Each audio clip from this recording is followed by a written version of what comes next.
Today, we're diving into something pretty big, a statistical look at one of life's huge questions: when's the right time to get married? All right, so let's get right into it. So many of us feel that pressure, right? That question of when to settle down. Well, today we're going to look at one particular analysis that tries to give a really specific, data-driven answer to that super personal question. So, how does it do that? Well, the whole thing is built around what's called a probability curve. Just picture a graph, right? And on this graph, you can see the chances of a woman finding a life partner and, really importantly, how those chances change a lot as she gets older. Okay, so the big question is, according to this data, when are those chances the absolute highest? Let's take a look at the very peak of that curve. And that peak is 60%. A 60% probability of securing a life partner. Think about that. According to this model, that's the highest statistical chance a woman will ever have. And what's really interesting is that this peak isn't some big, wide 10-year period. Nope. The model points to a super specific, really narrow window between the ages of 26 and 27. That's it. A 2-year stretch where the odds are, statistically speaking, as good as they're ever going to get. But here's the kicker. Right after that 2-year sweet spot, the curve starts to head south. It doesn't just level off. It begins a steady, gradual decline, year after year. But wait, that peak isn't the whole story, not even close. Now let's look at a totally different number in this data set, the statistical average. And wow, it tells a very different story.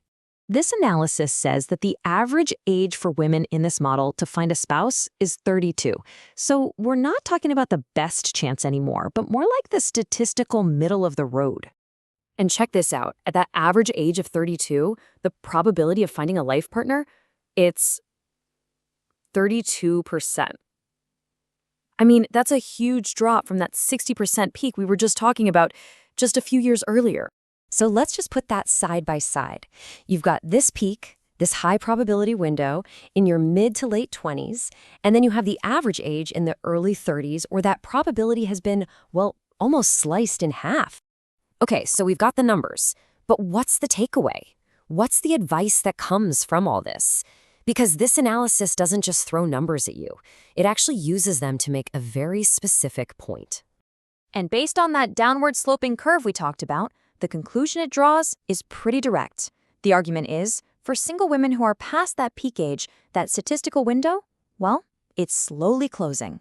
And this leads to some, let's just say, very provocative advice. The argument that's made is that because of these declining numbers, single women might want to, and this is a direct quote, rethink their ludicrous standards for a partner.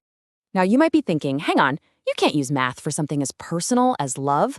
Well, to head off that kind of skepticism, the argument points out just how reliable statistical analysis is in general, saying it's powerful enough to predict major historical events.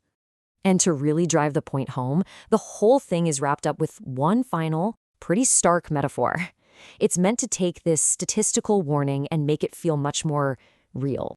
So the analogy is an electric stove. Picture this. The stove is cranked up to 6. It's on high, but there are no pots on it, nothing to cook, nothing to absorb all that heat. So what happens? Eventually, it's just going to overheat, trip the main breaker, and the whole thing just stops. And that's the whole point of the metaphor, right? It's trying to take this abstract idea of a declining statistical curve and turn it into a really concrete warning, hinting at some kind of final, irreversible endpoint.